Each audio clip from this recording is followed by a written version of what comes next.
And I'd like to invite Mayor Jean Quan, the Honorable Mayor of Oakland, Honorable Chris Worthington, City Council Person in Berkeley, Daniel Holmesy from the Office of Neighborhood Resilience in San Francisco, and his Chief Durazi from Alameda. And I'd also like to introduce your facilitator, former Mayor Mark Green of Union City and former head of ABAG. I'm Mark Green, former mayor of Union City. I was mayor of Union City for 19 years, and worked with a couple of the panelists up here and many fronts over the years at the Waste Management Authority in Alameda County, the Mayor's Conference, Alameda County Transportation Commission, the CMA, et cetera. So I know a couple of the panelists fairly well. And I was instructed today, because I know you're not here to hear the moderator. This is a panel on city policy leadership, and you have 3 cities here which have been award winners from the Rockefeller Foundation on resiliency. 3 forward cities, I might add, not only by Bay Area standards, but really by international standards. And getting individual citizens involved in resiliency is a key thing. We all said here, in other parts of the country, you have hurricanes, you have tornadoes, you might have a blizzard, et cetera, and usually there are seasons for those, but unfortunately in the Bay Area, when it comes to such a thing as an earthquake, there is no season for it. They're totally unpredictable, and that's why having civilian resiliency and preparation is essential for all of us. But before getting to that, I was instructed here today to ask this rhetorical question, which I'm sure that somebody in the audience will probably know, and that is, what climate zone is the Bay Area considered to be a part of? Does anyone know that answer? Mediterranean, we have a winner, so good, I don't need to answer, or I don't need to reel off A, B, and C. We had continental, tropical, and temperate Mediterranean, so we have an award winner already. I have decided that the batting order today will be as follows. We are in the host city of Oakland. We will start with Mayor Quan, then go to Daniel Holmesy from the city of San Francisco, and Chris, you're going to be batting 3rd today from the great city of Berkeley, which has, among other things, my alma mater in it. So with that, we will start with Mayor Quan. Okay, thank you. So even though it's a rainy, dreary day, I'm glad you all came out. And the 3 of us have always been in friendly competition. We sort of nudge each other forward. And it's pretty exciting. We do things, I think, here in the Bay Area that leads the world. And so the one thing I wanted just to start out and say that these activists behind us and you, when we make our policies, have helped us develop cutting-edge policies that indeed influence the world. ICLEI, I'm very proud that ICLEI is headquartered here. We were one of the first cities to come up with our climate action plan, and I think you talked about it earlier. It's one of the most aggressive in the country. And we are trying to move to this point where we're trying to explain. And so when I'm at the door, I'm knocking on the door, getting people out for a town hall meeting, people ask me about climate change. I said, you know, to make our plan, all you have to do is, our goal is if we each reduced 1 car trip a week, we probably make the goal, because given all the other things that we've done, car pollution is still the biggest greenhouse gas thing. And Chris and I were just talking about that. We finally got this week a final vote from MTC to give us 750 bike shares, bikes that are going to be funded starting next spring here that should take hundreds of cars off the street. So all of these initiatives that we've been doing, and I think particularly since San Francisco already started, that the synergy between the 2 cities is going to help explode the use of bicycles in transportation and the way we get to work. Oakland already moved up. I think we've moved up from 20 to number 8 in terms of being one of the cities with the highest percentage of bike commuters. And so we think about that, and then he and I were on the stopwaste.org, as I would fondly used to call my Garbage Queen days board, and I really didn't realize how important that was going to be for climate change and the policies that we made in banning plastic bags, styrofoam, in getting composting, to have a universal composting in the city of Oakland that later got picked up by the rest of the county, and now it's going around the Bay to the point where their diversion's even better than ours, but where we have about an average around the Bay Area is a 2/3 diversion rate from our garbage stream, and that is like 2 or 3 times better than the national average. That these things that we take for granted here, and quite frankly, I quite naively got in. That was one of the first things I did as a council member, just because I was like, how come one side of town gets more recycling than the others, and can't we do something greener? And little did I know that that would actually set off a whole stir within the Bay Area industry, and that pretty soon that would become the standard for garbage. And so why I want to point out these concrete examples is because these then became state and national models, that when we banned styrofoam, which I'm told by their lawyers not to use their name, but I use it anyhow because that's what you call it. You don't call it polystyrene. But when we banned styrofoam, it was something that quickly got picked up around the Bay Area and up and down the California coast. So we went from a handful of cities that did that to now over 100 cities that do that. And we've affected the market. So I'll give you an example. Bake Sale Betty's makes great blueberry pie. I always go in for that during the summer. She now tells me her corn clamshell is now cheaper than the plastic one, because when we started, there was such a little demand for it, but now that there's this demand up and down the coast, that she can get the corn plastic clamshell for her pies cheaper than the plastic. So another way, small city, one initiative, impact on the market that then affects the country. The best example is probably Ickley knows well, is after the Kyoto Accords. Recently, because I chair the International Committee for the U.S. Conference of Mayors, I was asked by the State Department to go and represent cities at the Rio Conference, Rio 20. And, I was very excited. I was like, World Conference on Global Warming. And then I saw how quickly it got bogged down at the international level. But on a parallel basis, there were hundreds of NGOs from across the world and local government officials that had this little encampment right across the street. And I spent most of my time there. I spent very little time watching the UN part, and Hillary was speaking, or we had a special US thing. But what I began to realize in a very concrete way is that the way we're going to probably save the planet is going to be at the local government level and our sharing between ourselves. So when you impact our policy, and then I am representing all the US cities at Rio, we really do have a global impact. And the latest thing, if Jerry's rep is still here, when we were in China recently, I was multitasking, and we were supporting the warriors, we were meeting with our sister cities, but one of the most probably underreported parts is that we went to a couple of green conferences in 2 regions, and we talked about the global gases issue. And when people ask me what I think of China, I said, if they're going to have a revolution, it's going to be about the fact that they can't breathe in Beijing.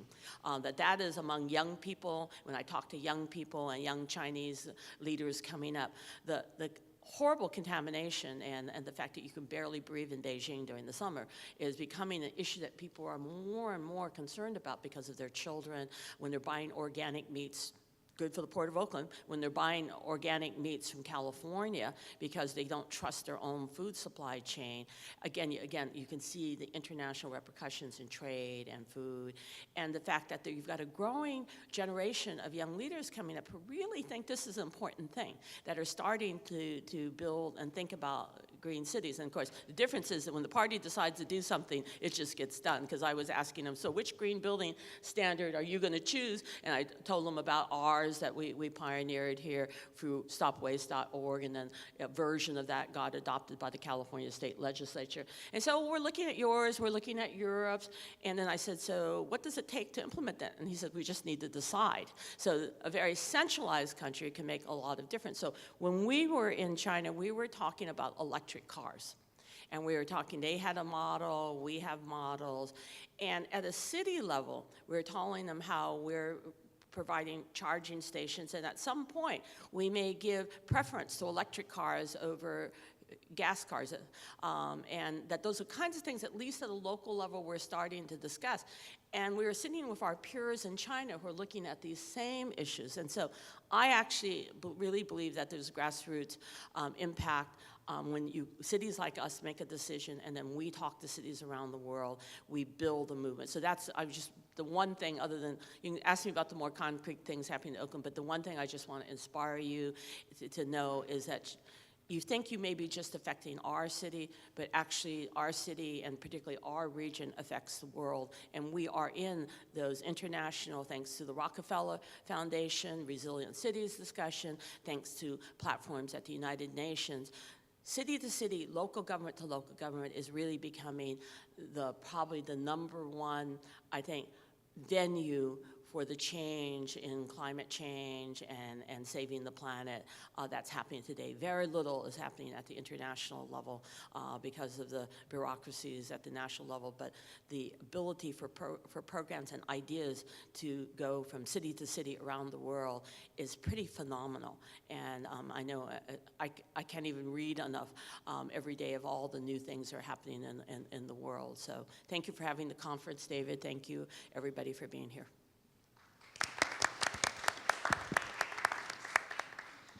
Great. Good morning, everyone. Daniel Holmesy, Director of Neighborhood Resilience for the City and County of San Francisco. It's an honor to be here, and I'm really humbled by the talent on the stage. I feel really bad sitting up here. I usually like to sit in the back and support. So it's really an honor to be here today. I wanted to just take a minute and perhaps in the construct of today's conversation, maybe provide you with a little bit more of a tangible example of what we're doing in the city, just because I think I'd end up being sort of repeating much of what was said here, much probably better than I could. So I thought maybe we could talk a little bit about the mayor's, one of the drivers for the mayor's commitment in this field, and how we took basically an experience that I was honored to have with him and have tried to convert into something tangible for our communities.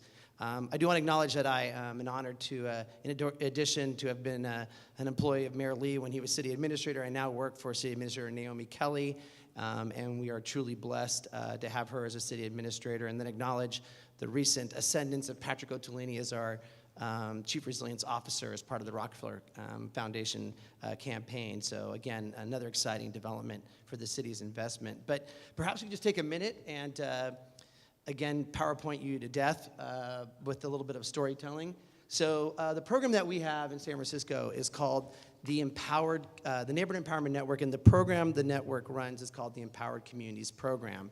And if we jump in as a quick little background, being a fourth generation San Franciscan, never thought I'd be in this business until my life changed, and that was when I was honored as part of a Clinton Global Initiative commitment to go to New Orleans in the aftermath of Katrina and see what we could do to help the Broadmoor neighborhood in that city recover from the disaster. And I have to admit that I went down there with that kind of mindset that a lot of people had, I think, after Katrina, which was, what happened in New Orleans was kind of a fait complete because they designed the city wrong, they're corrupt, et cetera, et cetera, et cetera. And the truth is that it was very overwhelming what we saw down there. And then as a result of which the mayor, I personally saw the transformation in him. He began to refer to our trip as going back to the future. If you want to keep going, you'll see why. So if you look at these images, when you look at an earthquake and you look at the damage of Katrina, it's really not hard to see the similarities of the building. Here's a building on a 9,000-pound car that was knocked over by a barge coming over the levee wall in the 9th Ward. There's a home that was obliterated by the same barge, and here are the homes on Nob Hill. And so the truth is, above the surface, when you really look at the impact of these events, they're very similar. And we were awestruck by these images because it was 2 years after Katrina when we saw these things. But what we also saw there was hope. And I'm not sure if anyone here has ever seen the movie. Has anyone here ever seen the movie The Village Called Versailles? Right? You have to see this movie. It's one of the most important movies ever made, in my opinion, about the social justice aspects of disasters. It's about the Vietnamese community and their experience in New Orleans, and how their social isolation for 30 years actually converted into a positive for their recovery. And this community here, the Broadmoor community, like the Vietnamese community, found out one day in the paper that they were going to be bulldozed and turned into a park. And they said, that's hard to believe since 95% of our homes are still standing. And so Hal Rourke and LaToya Cantrell, the two people at the top, set forth on rebuilding their neighborhood with the intent of having no participation of their local government. And that was really one of the things that really struck us the most, was about that intent. At the table, you can see Mayor Lee with his back to us, members of our planning team, and then Doug Allers from Harvard's Kennedy School of Government. And the reason why we asked, like, we were there as a city delegation and there was no one from local government. They were like, well, where is your local council and where are your folks? They said, we threw them out. You go, you threw them out. Don't they have billions of dollars from the federal government to spend? You're like, yeah, but they're not going to spend it.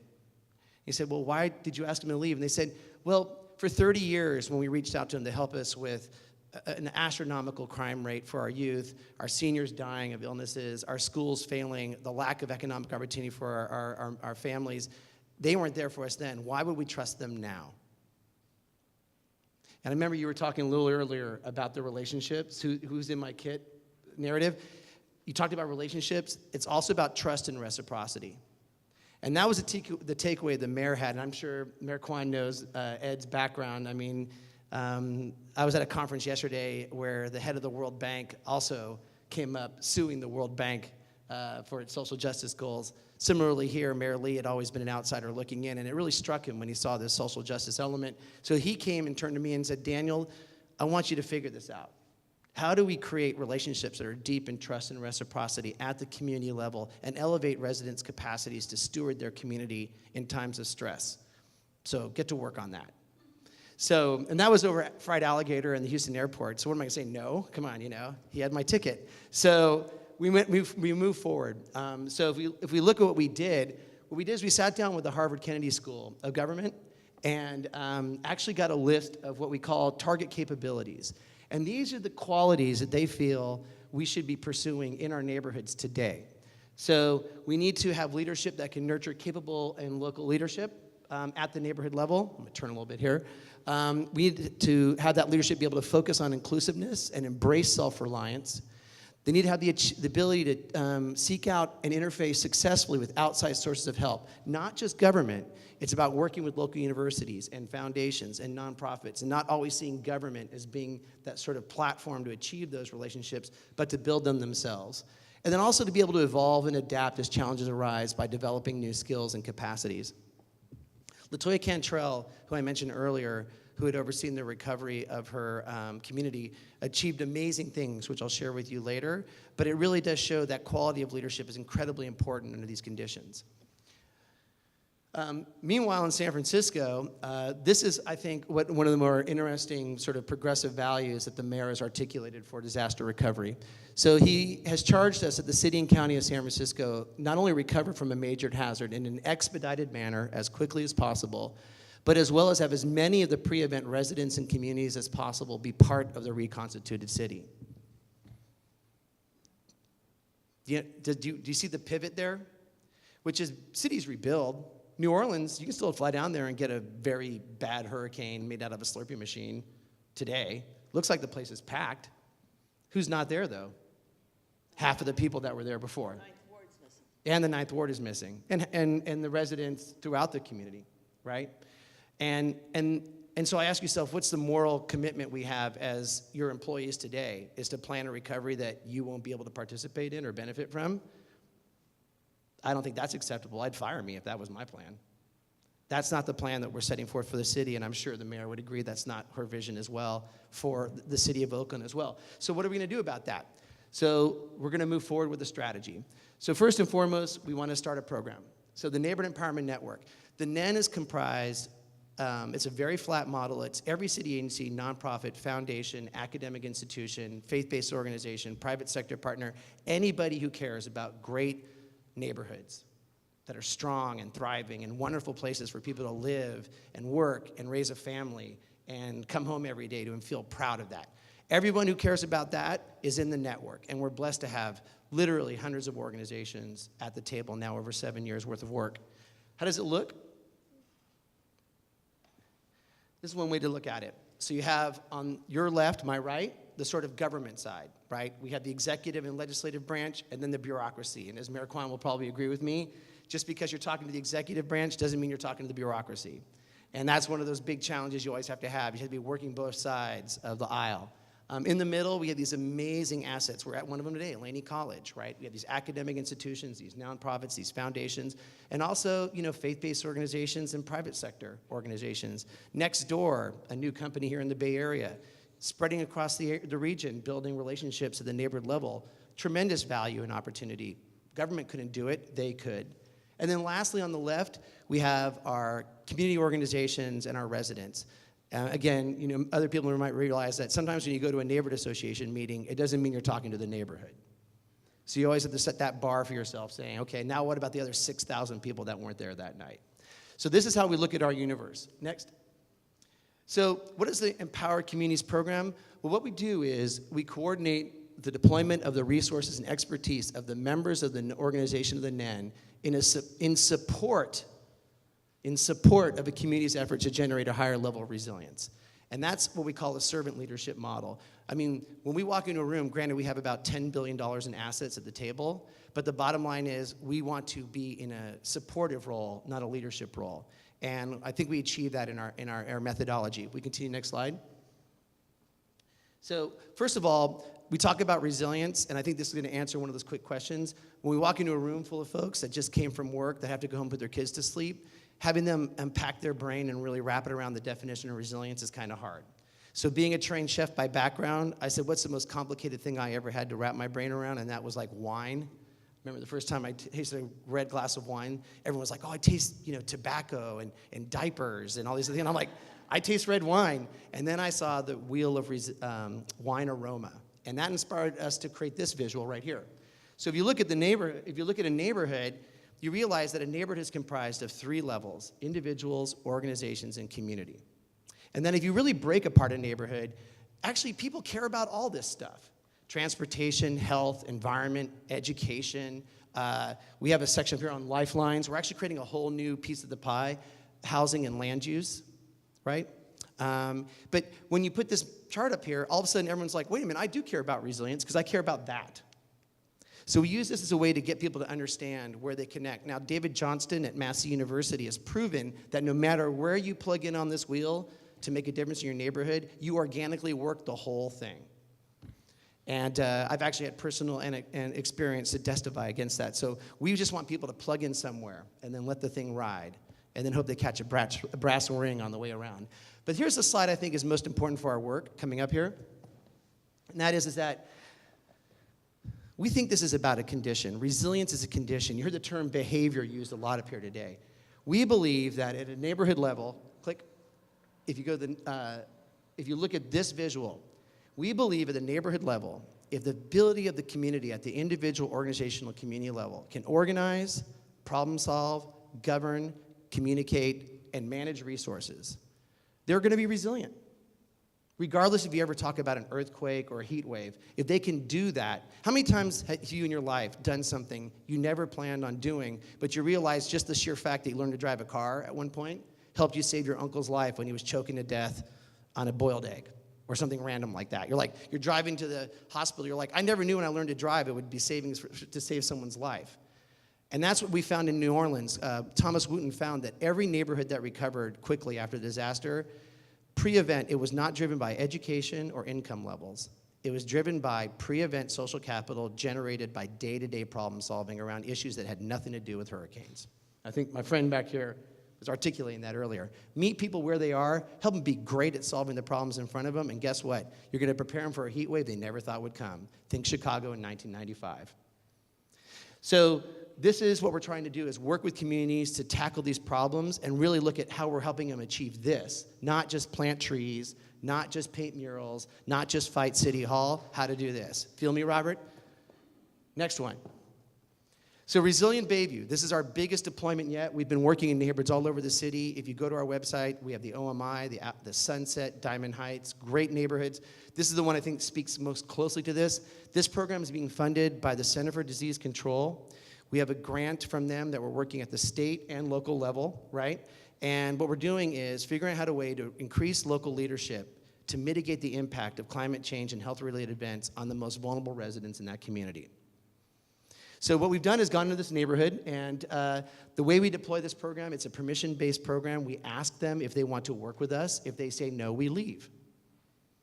If they say yes, we work with them. If they stop coming to meetings, we leave, because we've got to assign value and importance to this work. So we had our launch. We met with our executive steering committee in April, and they designed a culturally competent way to engage the community, and then we had our official launch in July with about 85 organizations. Here's a map of why we think the Bayview is important. So here you see what we think are the distinct trends in temperature in San Francisco in this neighborhood. Now, I don't know how many of you have ever lived in San Francisco, but the truth is in San Francisco when it gets hot, usually you open the bathroom window and your kitchen window and you're down to about 68 degrees in no time. But the truth is that our world is changing. And this is what we see is coming our way. And if you know this neighborhood, you know we have thousands of vulnerable residents out there who don't live in homes with air conditioning. And so the truth is that my aunt died in a heat wave in 1995 on top of Twin Peaks in San Francisco. That alone is an amazing trivia fact. So this is one of the reasons why I'm passionate about this work. That's why we think we're going to get this done. Next. So this is the process that we developed. Executive steering committee comes up with a culturally competent deployment strategy into the neighborhood. They design the whole thing. We set up a series of working groups focusing on the populations the community cares about, understand what their concerns are, design a resilient action plan to address those concerns, and now we're in full implementation mode. Next slide. As a result of which, we're creating resilience councils around the city. These councils work every day together, side by side, collectively against these plans, believing that after a disaster, guess who should be in the room? And they shouldn't be in there in the first time. They should be working together every day anyhow, right? This is what we're putting in place across the city in all the neighborhoods that we feel are most at risk. This is going to be the backbone of our recovery strategy. Next. So we go back to the future, and I want to close on a positive note. If we go back to the Broadmoor neighborhood, it was amazing what happened there. We worked side by side with the neighborhood to chase a grant to rebuild their local school, the Andrew Wilson School, under 10 feet of water. It was rebuilt as part of the first 2 schools in New Orleans as a LEED Platinum building. This building is absolutely stunning. It looked like something out of Walking Dead the day I was there. Now, if you look at it, we'd be proud to send any child to this school. And what was amazing was, of course, that LaToya Cantrell had to personally oversee the entire construction process because a city official that was attached to it disappeared. So she literally got to the point where she's picking out the handles for the doors. But here it is today, this gorgeous facility. But I want to close on this image I think might resonate with people in this room. These kids up here, they go to that school today. And the truth is that they're one of the few children in New Orleans that were born in New Orleans pre-Katrina that are going to actually stay in New Orleans and be part of that legacy that their family started perhaps hundreds of years ago. And that commitment to them was met by the neighborhood leadership to allow them to be the next generation of their family to live in the Broadmoor. So I just want to put that out there as an opportunity to maybe dive a little deeper into today's conversation. And I appreciate the extension of time. And I'm honored to be here, and I'm really excited about the rest of the day and learning more and taking things away back to the city. Thank you very much.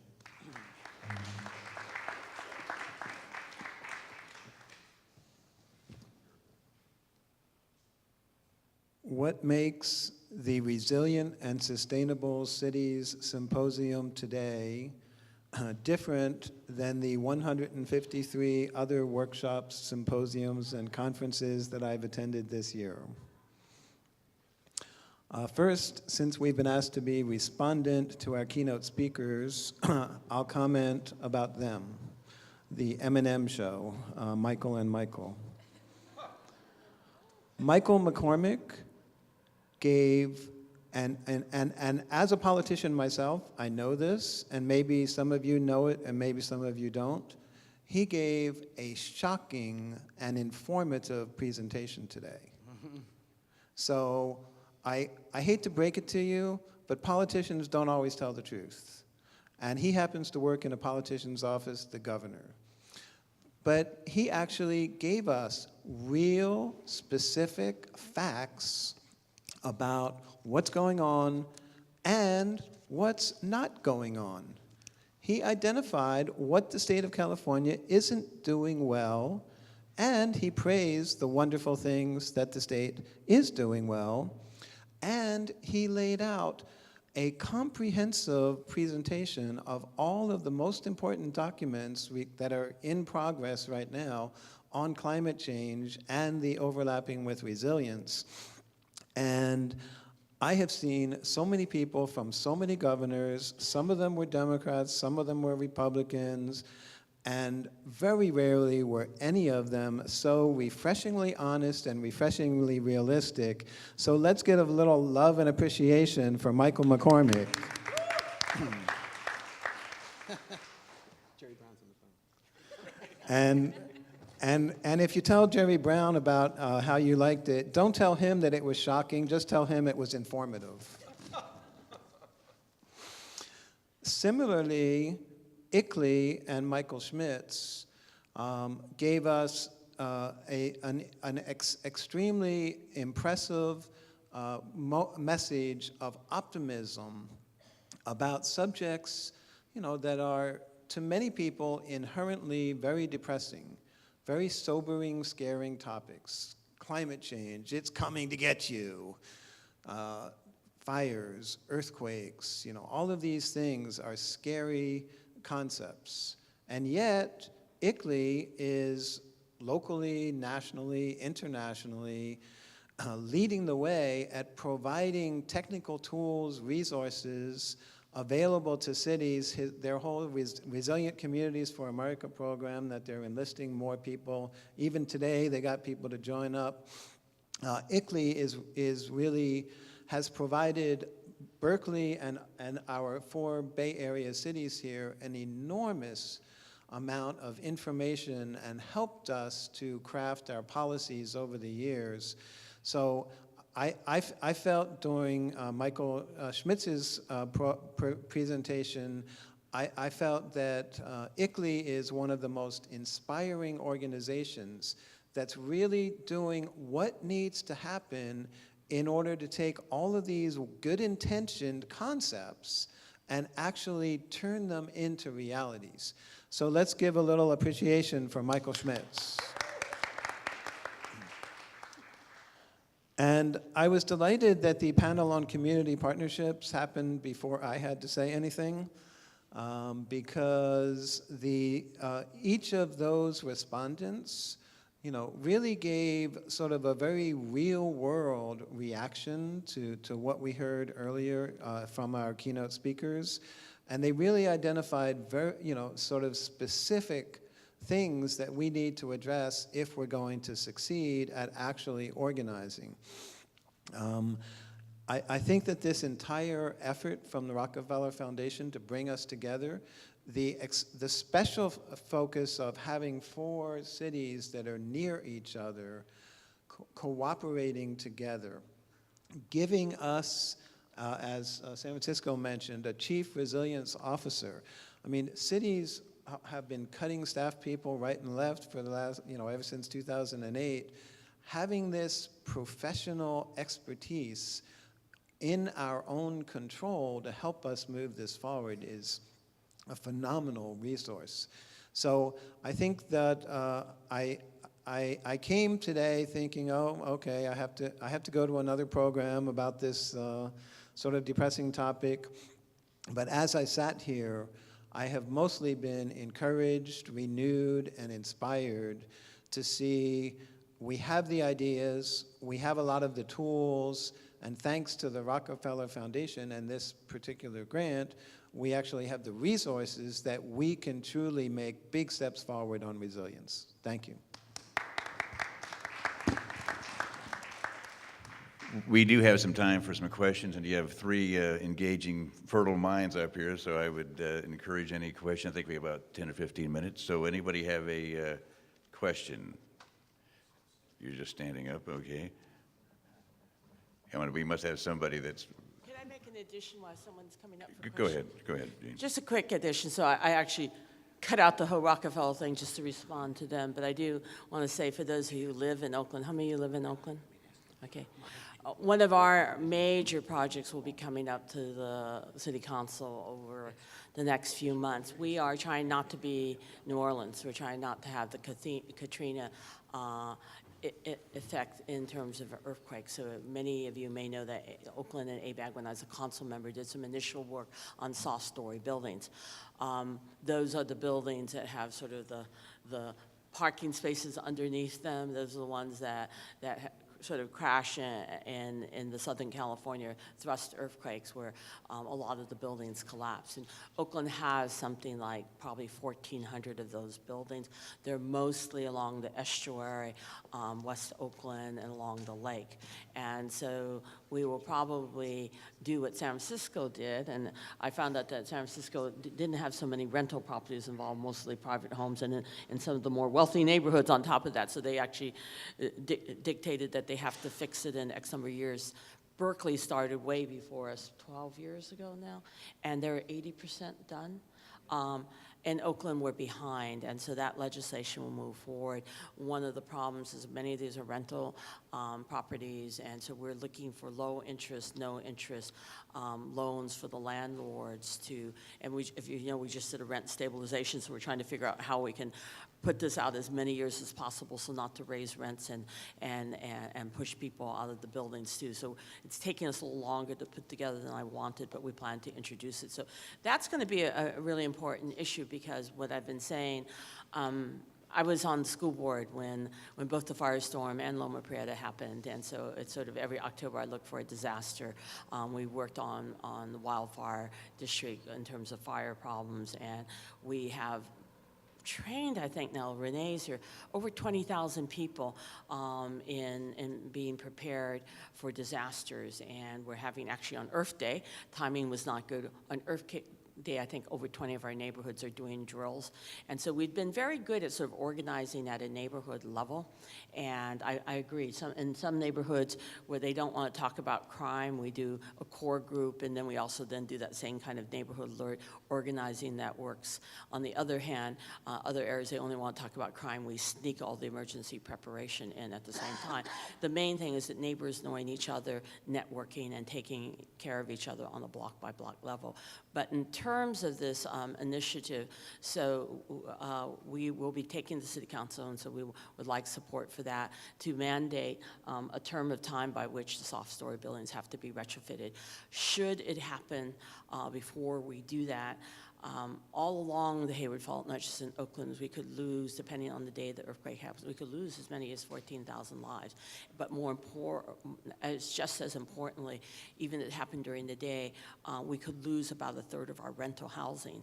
And if we were to lose a third of our rental housing, that would be our Katrina. We would lose, so we're talking about what do you do, where do you move people, what we've learned from Kobe, from New Orleans, how do you move whole neighborhoods to keep them intact, et cetera.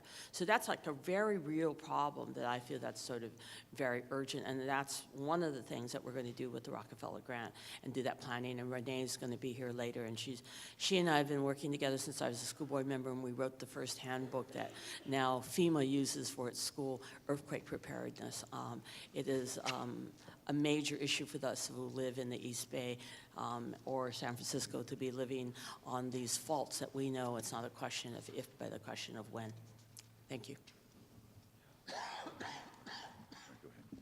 Thank you, Gina. Thank you, Mark. I just want to encourage, let's do this a little bit different. I want to encourage everybody to come up to the table together. We're all one community here. And actually, we want to have the question and answer open to everybody. And I want to thank Mark. I want to thank Mark for his moderation. Give Mark a hand. You want to?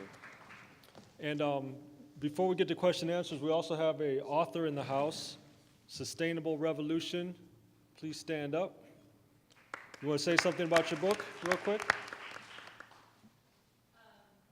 feel like there's so much that's been said today that resonates with the system of permaculture, which I spent the last 8 years researching and putting together in this book.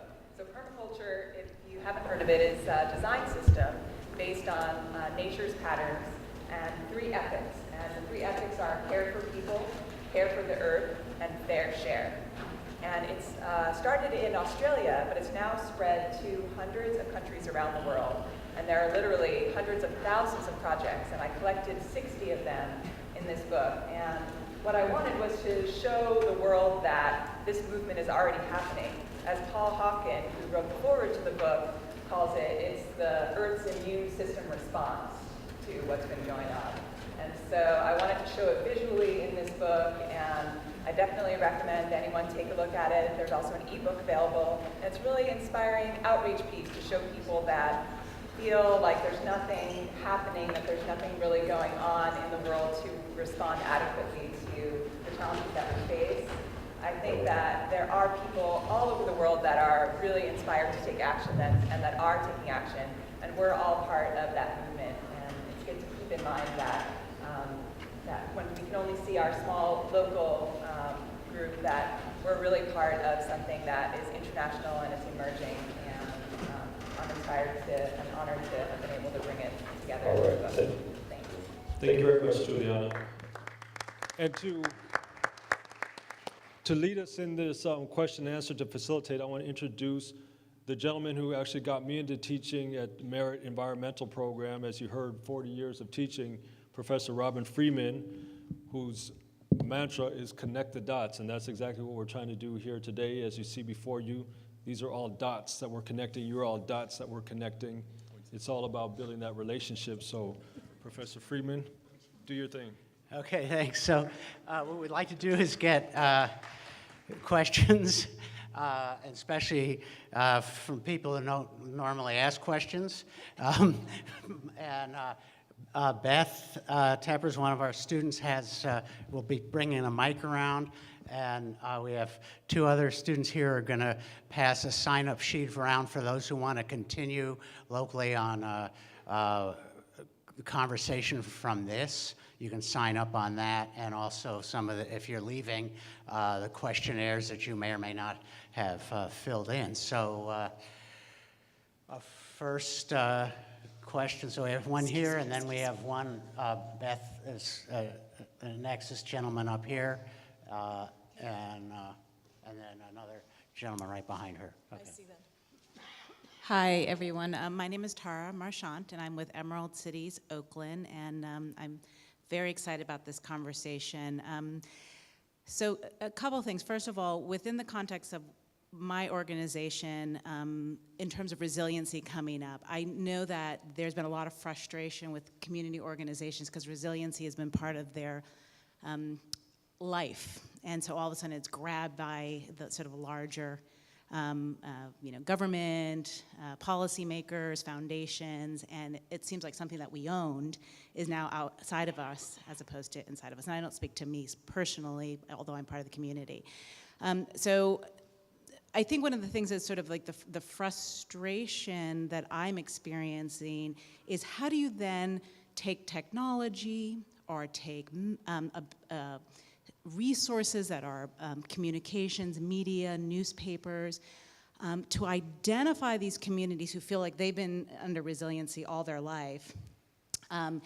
And you know, I loved your actual diagram because they're in the center, but I feel like how do you get people who aren't in policy, like the Bay Localized or the CBEs, who are already engaged, and you get to the other community organizations that aren't connected, and bring them into this resiliency conversation. So I think it's two parts. One, how, looking at San Francisco, I think we got the technology. You got it? It's very good, yes. And who would you like to answer it? I think, what's your name from San Francisco? Daniel, and then to look to, obviously, other folks who are participating in it. First of all, Tara is the one who won the book,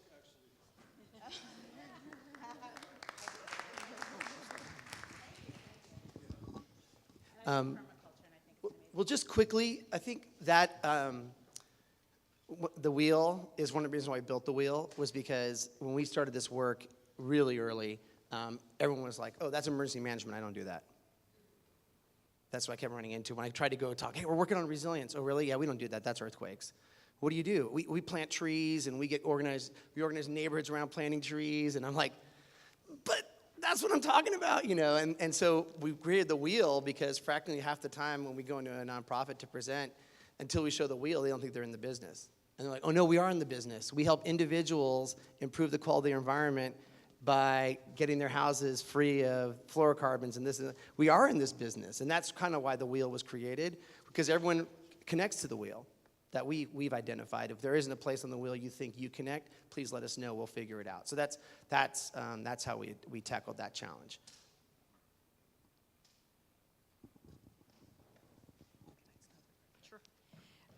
So I think there's something that, that we need to say is that we need to find a way to fund people who've been doing this work for a long time, and I think that that's just really important.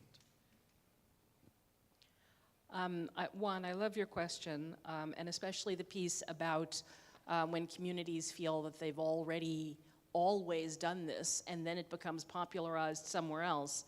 It's actually even more painful to then engage in the conversation, because it's a way of validating those who have really pretty much said, yeah, whatever, and it's that. So number one is the acknowledgement. It is to acknowledge to those communities what they already know. It's the indigenous wisdom of a community being elevated. And that is something that traditionally it has not worked out well for many of the communities. They get told what resilience looks like. They get told what disaster readiness looks like when they've been communities that have had to respond to disasters without all of the traditional pieces. So straight up is that acknowledgement, and then I'd go back to the inspiration, motivation, and the invitation.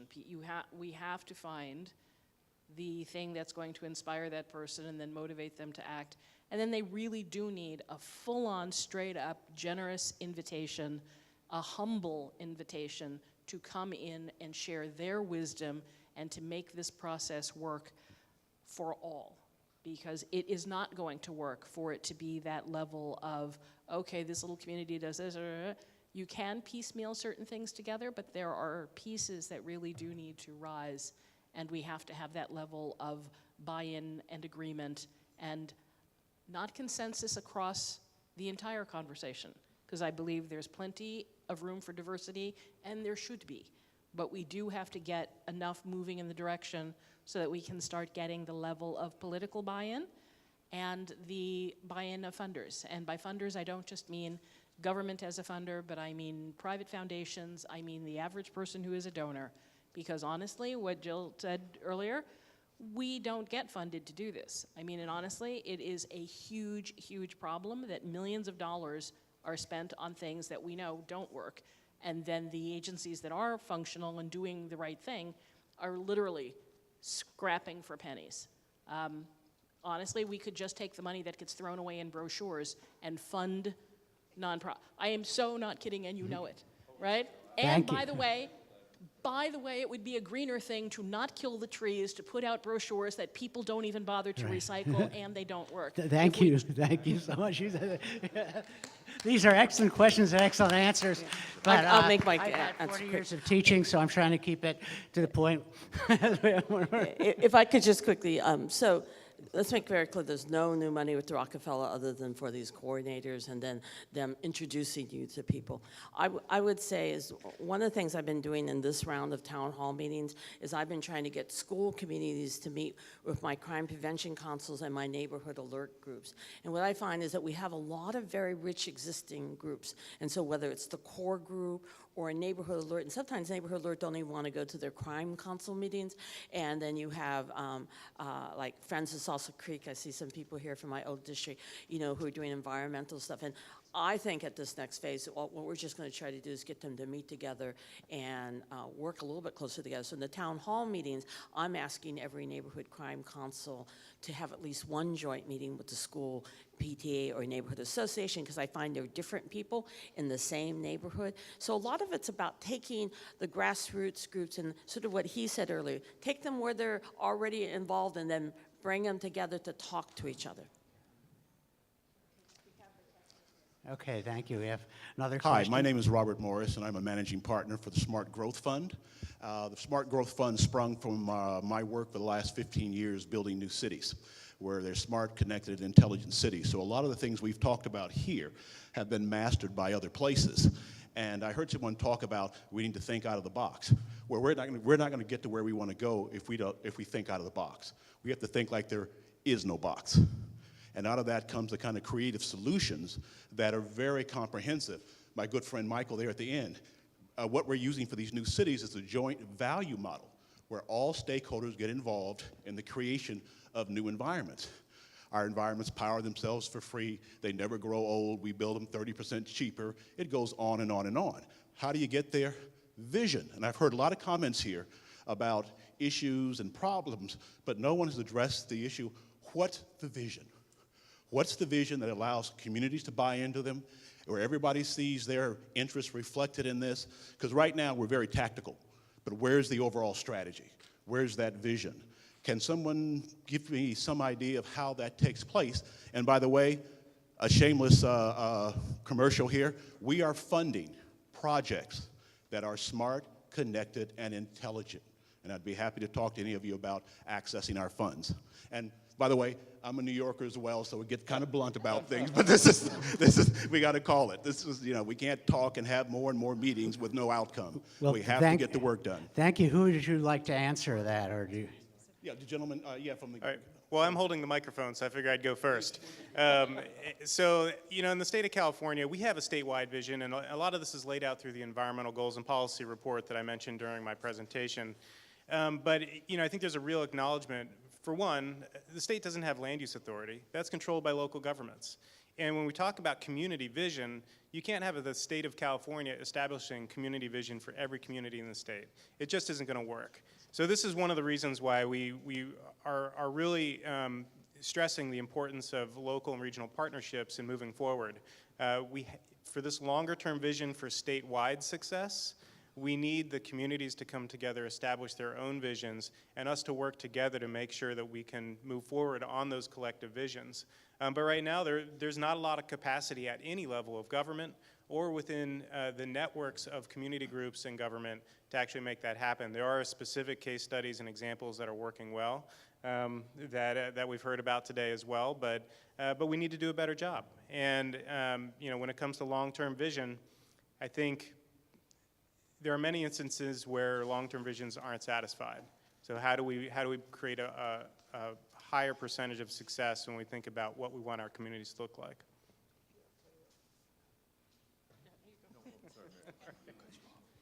Real briefly, because I apologize, Mayor, I want to actually turn the mic to the mayor because what she had referenced in terms of banning styrofoam and then that becoming from cutting edge to mainstream, that's exactly what we need to do. I think what you have here with the organized constituencies, the organizations that are doing the work on the ground, the leaders in these local governments who are leading on this thing, they're taking the leading and bleeding edge sometimes and turning it into something that can be done anywhere.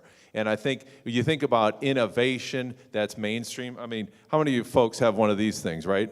Now, I still think this is pretty innovative, but everybody has it. This is what we need to do. We need to take the innovation and make it mainstream. So in Biloxi, in Des Moines, throughout, in Bakersfield, that you are doing the things they're doing in the East Bay and in San Francisco and in Marin. I think that's the key. And then in terms of leadership, you need to have leadership like we have here today, and you need to be able to speak in a way that connects with people where they are. This isn't about convincing people that you need to agree with me on the IPCC fifth assessment report and on climate change. No, this is about getting people to take action that makes the world a better place, however people understand that. So that's 2 cents, probably more than that. I do want to say that in our program, the resilient action plans that the neighborhoods have to write have to have a vision, have to have a mission, have to have goals, have to have objectives. And so the vision we just wrote for the Bayview community is amazing. It'll be posted next week on the website, but I think it articulates sort of like what the narrative here is that the cities can't establish a vision for neighborhoods anymore, right? And in fact, you can't even establish a neighborhood, you can't say the Bayview now is establishing the vision for Viz Valley in San Francisco. Right? So we need to start being more reflective of how cities work. And in San Francisco, we have 125 neighborhoods. And if we have to write 125 action plans, then let's do it. But if we keep setting the bar like, well, that's too hard, we can't do it, you know what? Then we should resign and let someone else come in who has the energy to do it.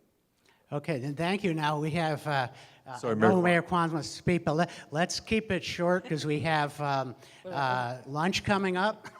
And we want to have more time for the question part and less time for the talking heads. So We have 3 more people who'd like to have questions. The only thing I let's wanted keep to the say answers is really how important it is, no matter what vision it is, that it be positive and inspiring, because this idea that people are ever going to want to put a lot of time and energy so that they can bounce back. I mean, who wants to bounce back from poverty? I mean, really, it's just not as exciting as it sounds. So I'll try to be quick, but that was a big answer to the question.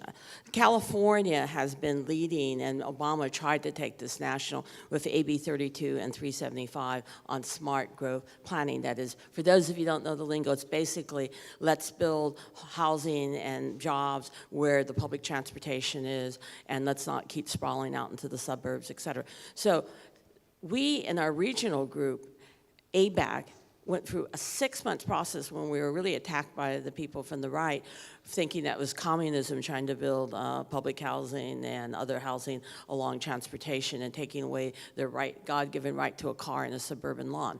And what we're saying is, you can do that, but you know it has real climate control issues out in the suburbs as well as us. But we want the money, and that's where the little argument with the governor is coming on now. How much of the cap and trade money goes to the high-speed rail? How much it goes to affordable housing? And for me, as a decision maker, and I did chair the local government commission that puts on the National Smart Growth Conference every year. So it is something that Oakland's been at the forefront of. But for me, the big fight now is how much of the money will go to affordable housing along transit-oriented development. And that's the fight we're having at MTC, the fight we're having at ABAG, which is our regional planning group, and we're having in Sacramento. In Oakland, we have built 1,700 affordable housing units in the last 3 years. I'm saying that we're going to build 10K in the next 5 years, and that 3/4 of those are going to be market, but 1/4 of them are going to be affordable. And we want to build them in the transit-oriented development zones. And for that, in English, that means along the major arterials. International, I think, will be the main one, because that's where we really come together to make sure that we can have equity, that there's a 25% affordable, that we don't dislodge the very rich neighborhoods along International that represent so many ethnic groups in this city. So that's the one I'm putting the most focus on, but I also know along San Pablo, along Telegraph, along all of the major arterials, MacArthur's, where we're encouraging economic development for new housing, and that we're encouraging that a fair share of that, and I say that fair share is 25%, is affordable housing. thank you very much.